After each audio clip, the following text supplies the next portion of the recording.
Here we go, Travis. What's up, buddy? How you doing?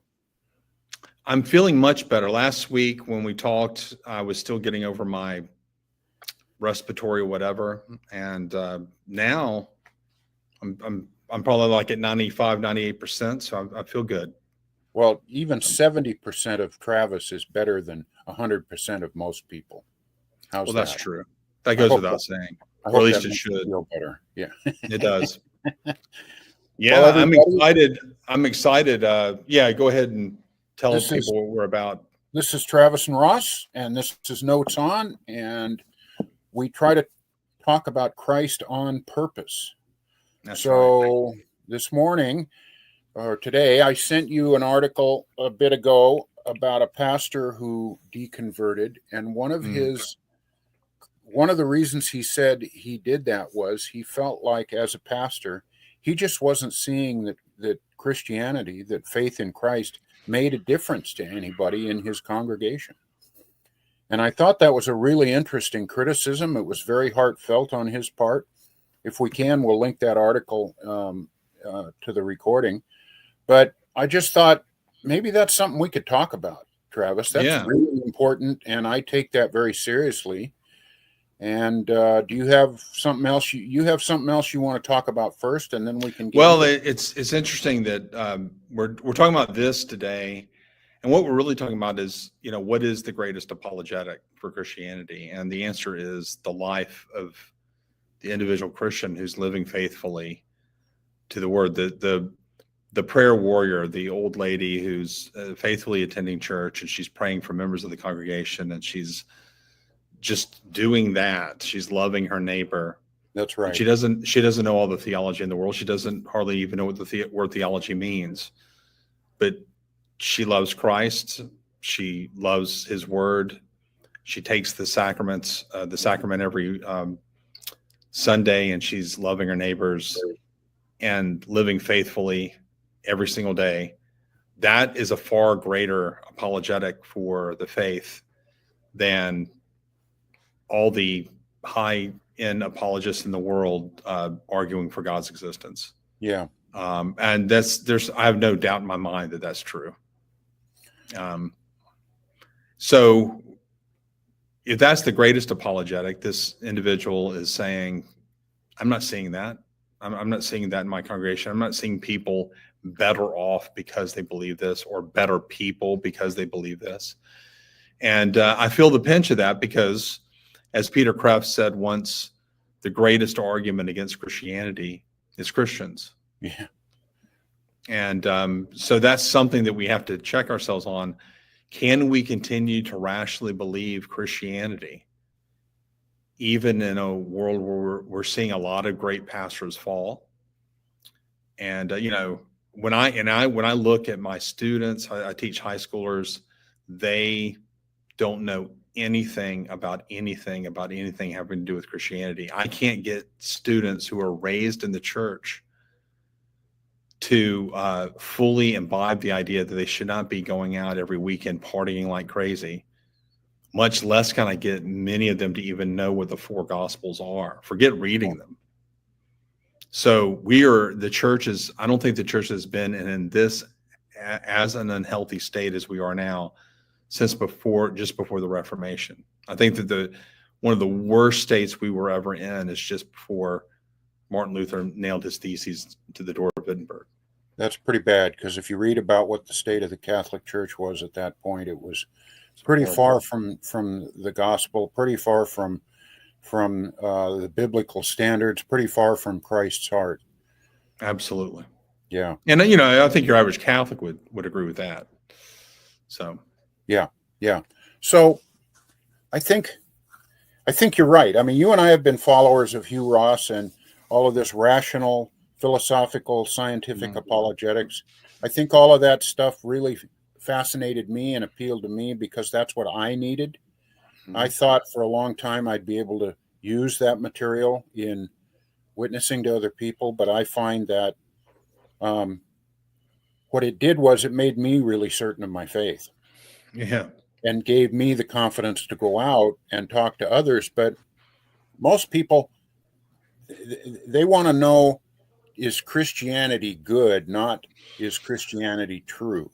Mm-hmm. In other words, does it function? Does it do what it says it's going to do? And this Right. pastor is saying, in all the people in his congregation, it didn't seem like it made any difference to them. And, it was just a rational faith in their head, I guess. Fire insurance, like Frank Pastore used to say, Mm-hmm. something to guarantee that you'd make it to heaven after you died. And if that's really what you think of the faith, then you're probably not really a follower of Christ, because that's not at all the biblical standard for faith. You agree with that? Right. No, I agree. I think that I've often said that believers are entitled to their security, but not their assurance. And if you are waking up day to day and you're not thinking about the things of God, if you're not thinking of Christ, if you're not praying, if you're not going to church on a regular basis, not because of health reasons. If you have a health reason, we just admitted a dear lady into our church just last week who was suffering from pancreatic cancer, and she wanted to join our church. By the way, she wanted to join not because I presented the ontological argument for God's existence, not because I gave her an historical argument for the resurrection, not because her faith was failing and she heard those arguments and her faith was revived. She's long been a Christian, but she wanted to join our church because without even her soliciting us or anything, we heard about her needs, and some of the dear ladies in our church have been ministering to her for many months. And our pastor, she looked at him, she goes, "You are a true pastor." And he has been faithfully going to her, praying with her, suffering with her. Our church has come alongside her to suffer with her. And, the elders, when we met with her, when I was tearing up because I just met this lady for the first time. And we all agreed. We said, we came to minister to you, but you ministered to us. And she wanted to join our church because of those little things that just members of our congregation were doing to her. So the very thing this pastor who's defected from the faith, who's saying, well, I'm not seeing it make a difference in anybody's lives. I've seen just last week the very opposite of what he's saying. But to speak to the point, no fancy theology was what did it. It was simply faithfully living out our calling. And so, yeah, I think that is the most important apologetic we can have. And it's sad to me that he's not seeing it in the members' lives or anything like that. I have more to say about that, but that's kind of my initial knee-jerk response to a lot of this. Yeah, I think if I were talking to him, I would probably want to hear his stories. Sure. I'd want to. Is this somebody who really gave it his whole heart, or is this somebody who's feels like he's just looking for an out, and that's what he said? And if it's somebody who's sincere and really want to hear his stories, you got to sympathize with that. You got to empathize with that, because I think we all know Christians who don't act like Christians, who say they're Christians, and I've seen whole churches full of those people, so that makes sense. But I think really the main point I would say is, well, we're not responsible for other people. We're responsible to share the gospel. But we are mostly responsible to live it ourselves. I would just, if I was him, I would say, well, maybe I'm not living it as a pastor as much as I'm supposed to, and maybe in some way I'm not a good role model for them. So I would get on my knees and say, Lord Jesus, show me how I'm failing to be the role model in my life and at my church that I should be. And maybe after you've done that, then if you've got to move to another church or maybe not be a pastor anymore. But, the Bible doesn't say we're going to be effective as witnesses or pastors. It just says, get yourself right with God and let God take care of the results of that. Sure. Yeah, and you are right, 100%, that most people are worried about whether Christianity is good rather than if it's true. But that doesn't mean that we shouldn't press the truth issue. Absolutely. So, yeah, I mean, I think that the church has a lot to apologize for in the world in terms of the way it's treated people. Some of that we can qualify and say there are things that we stand for that the world is never going to stand for. For example, our stance on abortion. Right. The church's historic stance has been to oppose abortion. That's just what we've opposed since the 2nd century.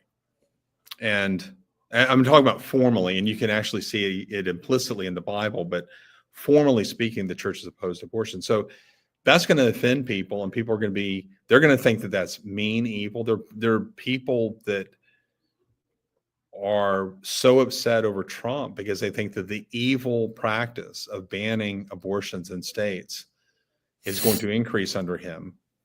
And so they do see it as a good and evil thing. So they'll say Christianity is not good because of where we stand on that. Well, there's nothing I can do about that, right? I mean, if you think that the pro-choice position is the moral one, you and I have a long conversation to enter into. I can't really just demonstrate to you that Christianity is good in that sense. There are issues surrounding what God in the Old Testament has done in the past. The Canaanite issue is a huge issue for intellectuals who argue that Christianity is not good. And I'm upset with some Christian apologists who have decided to concede that ground. They've said, well, we're just going to have to admit that was wrong on the part of the Old Testament saints or whatever for doing what they did. My position is I think God has the right to take life as he sees fit. I don't, but he does. Mm-hmm. And if he orders that certain persons be killed, then so be it. So those issues, there are impasses, and I don't know what I can really say to you, right? If you don't accept my worldview, it's going to be very hard for me to convince you that Christianity is good. So that really takes us back to the truth issue. Is there a God? And has God revealed himself chiefly in the person of Jesus Christ? And so we have to have a conversation with him about whether it's true. Yes. Most of us intuitively realize that truth and goodness are kind of coterminous. If it's true, it's good. And if it's good, it's true. So I agree with that. I don't want to discount the idea. I think it's good because it's true. mm-hmm. I don't want to take and it's true because it's good. Yeah, that's right. That's right. And then you have to add the whole beauty component too. Mm-hmm. Truth, beauty, and goodness all together. And I think, I don't want to go down the postmodern road where I'm just looking for something that's good, and it doesn't matter if it's true, because you know what, I just want to make it through my life till I'm dead without feeling too much anxiety. That's crazy talk. So yeah, I agree with that. The other thing that I would say to him is, before our generation, the last great cultural apologist was Francis Schaeffer. Mm-hmm. And Francis Schaeffer warned us of a lot of the things that we're seeing in our culture now. The most important one being the increase in totalitarianism in the state. I was just watching a clip from an individual who's talking about how in Germany this past week, a man got arrested for sending out on social media his belief that a certain politician was an idiot. So he called this politician an idiot. And this German was actually, his home was raided, and he either had to pay a very heavy fine or spend some time in jail for simply saying that about this politician. The increase in totalitarianism where free speech is no longer valued is a huge concern and is the product of a more secularist regime. Yes. Because if the state is the only way that we can be unified, because we're all bits of matter in motion, then if the state is that which keeps us together, then any dissension from the state consensus can be seen as a cancer on the state and must be eradicated, which would include speech that calls to task the political leaders of our day. So Francis Schaeffer saw that. He said, if you do not have an absolute by which you judge the state, then the state becomes absolute. Yes. We haven't had somebody like a Francis Schaeffer until our day, and we have had now, over the past 5 or 6 years, a host of books that have given a very powerful argument. And some of these books are written by non-Christians. I'm thinking of, for example, Ben Shapiro wrote a wonderful book on the West and how the West, why the West is great and that sort of thing. Tom Holland wrote a book called Dominion about how the church, I've not read that book. Yeah, I have it. It's really good. And the reason I bring up those works is what they are showing is that the values that we cherish so much are a byproduct of our Christian heritage. That's right. Now, why is that important for the individual? It is true that if I go into a typical church in America and begin to pastor, I'm going to see a lot of those people acting like the average pagan who never darkens the door of a church. I mean, affairs, gossips, sure, unruly criticism, unprincipled people that don't have any sense of morality. And I can point to those actions on the part of those people as at least partly the failing of the church. We have not instructed our people in doctrine. We've not taught our children our catechisms. We have not we've not taught them the faith. We've not catechized our people from the earliest ages, so that the Christian worldview is something they live, eat, breathe. Our typical congregation members take a cafeteria approach when it comes to the faith. They go in, they like Jesus, and they like some of the attributes of God. But the Bible is an absolute authority. I'm just not really comfortable with that. Yeah. They like the love of God, but the justice of God, I'm not really comfortable with that. They like the idea that God is personal, but he's not our heavenly Father. That's too patriarchal. It's too personal too. It's too personal. Too close. So what, Calvin says we are an idol making factory. Each one of us is making idols in our mind all the time, unless we're tempered by truth. And our ultimate authority for truth has to be the scriptures. And when we lose any of that, we then begin to compromise in so many other areas, including ethics, because your ethics is going to be rooted in God. And I mean, if theology is missing in the church, then think about ethics. Do you think that the average person knows how to navigate through an ethical issue? No. I don't think the average person does, and certainly the average churchgoer is far worse at it than even a lot of, say, atheists that I might know. So we're in a really bad way. But the reason books like Tom Holland's work and Ben Shapiro's work, the reason those are so important is because the question I would like to ask any pastor is that when you go into those churches and you see people acting like just the typical non-Christian acts, one of the questions we need to ask is, how would they be acting if it had not been for Christianity? Mm-hmm. And how would they be acting if they never went to church at all? That's right. I've heard Jordan Peterson talk about that. He says, there's people that used to be, they'd only go to church 3 times a year, but that was 3 times a year. And they did hear something. And a lot of people now, they don't hear anything and they're completely adrift. They are. And I mean, J.P. Moreland, I listened to him talk about angels. He's actually been one that's presented a lot of good evidence for the existence of angels. And when he was given pushback by an agnostic one time about this, like, well, if there are so many great angels flying around and protecting us, how is it that bad things still happen to them? And Moreland gave a good point. He says, we don't have another world to compare the one we're living in with. So in other words, we don't know how bad it would be had the angels not been. Yes, that's exactly right. That's right. Because our worldview also includes a demonic realm where there are forces trying to harm us. That's right. And so you can take that angelic argument that J.P. Moreland gives and also apply it to Christianity. What other world do we have ours to compare with? How bad would our world be had it not been for Christianity? Right. Yeah.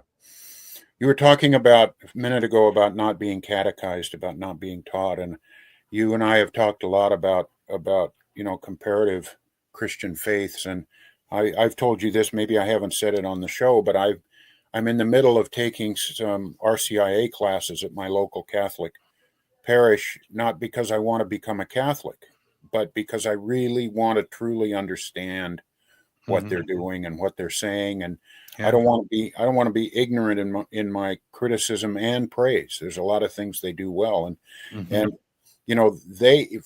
before you can join a Catholic church, you have to go through this, and it's an hour and a half every other week for 9 months. It's a commitment, and I think that's a real benefit. That's something they're doing that generally we're not.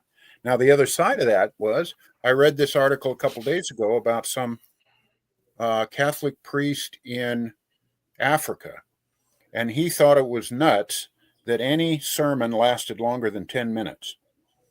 He thought you should, if what you need to say takes more than 10 minutes, you're either repeating yourselves or you're saying a bunch of stuff that doesn't need to be said. And I thought, man, I couldn't possibly disagree with that more, because how do we fit all of this stuff in that you and I are talking about? All the things that we need to learn, how to think, the history of the church, learning about the saints, learning about our theology. You can't do that in 10 minutes a week. I couldn't imagine that he would really say that. But anyway. Yeah. But that's true. The spoken word is mitigated for the purpose of elevating the visible word in the sacrament. Yeah. And now I don't think we should diminish either one. And Protestant churches have unfortunately often been known to diminish the visible word, the sign and seal of our faith, which is our sacraments. That's right. I do think that I do believe we've compromised a little bit. We don't have communion every single Sunday morning, but we have it every single Sunday. So our evening service is always going to present the communion. And I haven't had it in a few weeks because I'm still getting over stuff. So I'm starving for the sacrament. I mean, when I miss out on it, it's bad.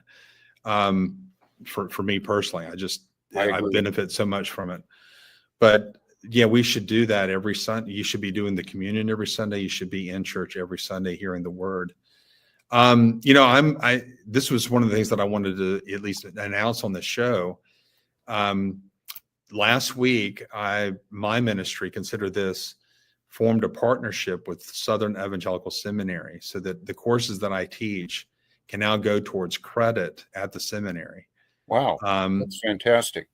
I'm partnering with Greenbrier Church here, my own church, Northgate Presbyterian, and other churches will be sponsoring this, but we will, starting in February, offer our first course. And I've decided that the first course, rather than going into heavy philosophy or theology, we're going to do the life of Christ, and we're going to divide it into 3 parts. And the first part is going to start in eternity. After we get some background issues settled, we'll start in eternity, and we will end when Jesus turns 12 and he's presented in the temple.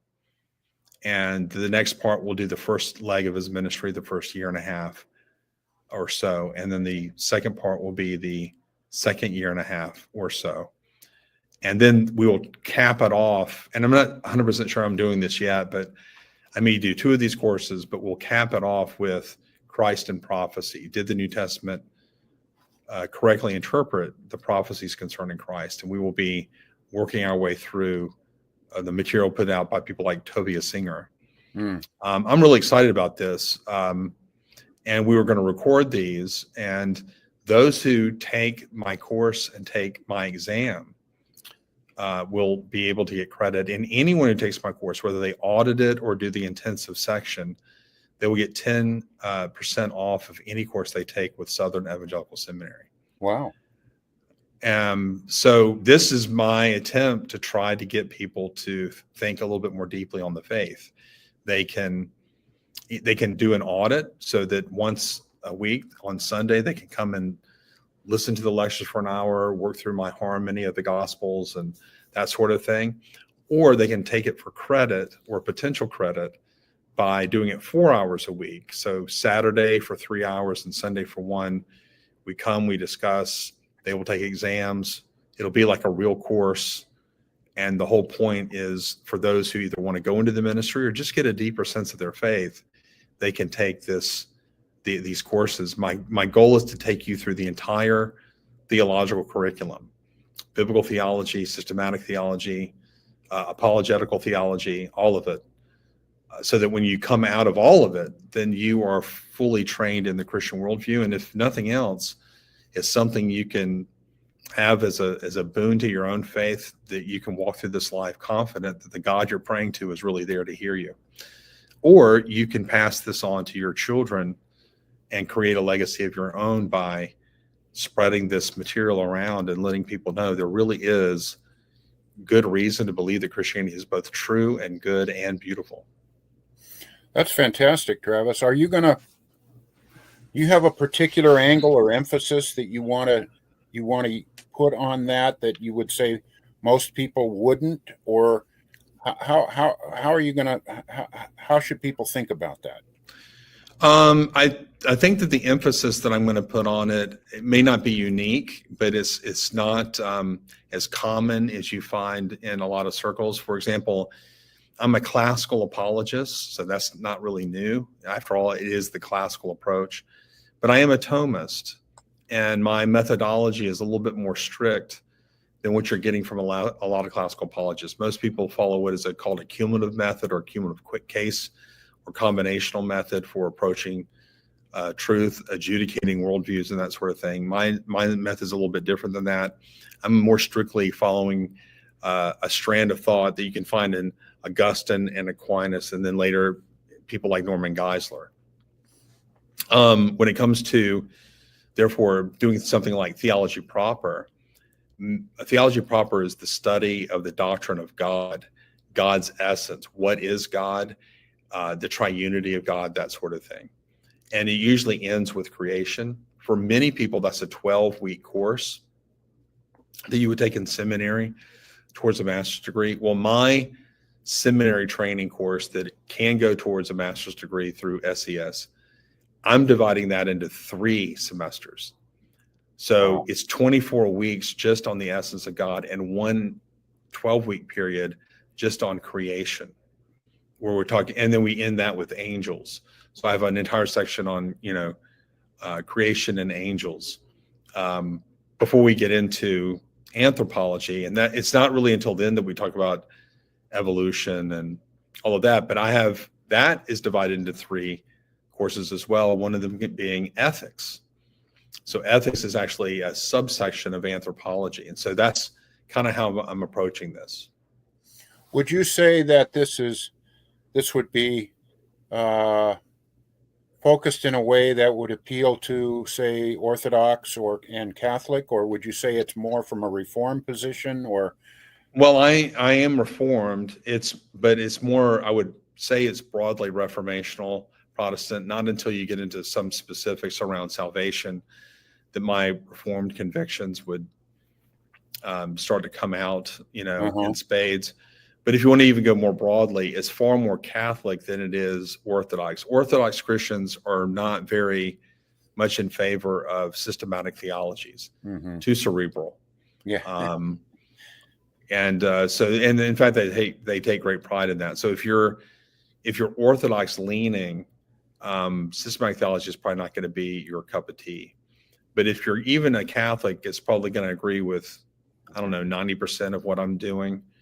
Yeah. Obviously, I will have a full defense of sola scriptura when we do bibliology, the study of the Bible.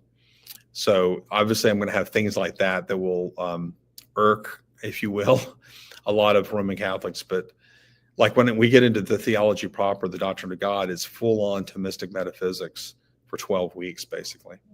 And when is this going to start? The very first course, and I'm only going to be doing, 1 or 2 courses a semester. I can't do more than that. But the first course will start on the first weekend of February. So like February the 2nd, I will give out the syllabus to all those who are taking this as an audit course, as well as those who are doing this intensively. And then the following week, it's 3 hours on Saturday, 1 on Sunday. Boy, that's fantastic, Travis. That's quite a. Yeah, I'm looking forward to it. It's ambitious and it's an act of love. So thank you for doing that. That's great. Okay, we'll keep announcing it on the show. And what we really have to announce now is we're out of time. Always. We never have enough time. Now, you and I could talk forever. Yeah. All right. Well, we will. We eventually will. That's right.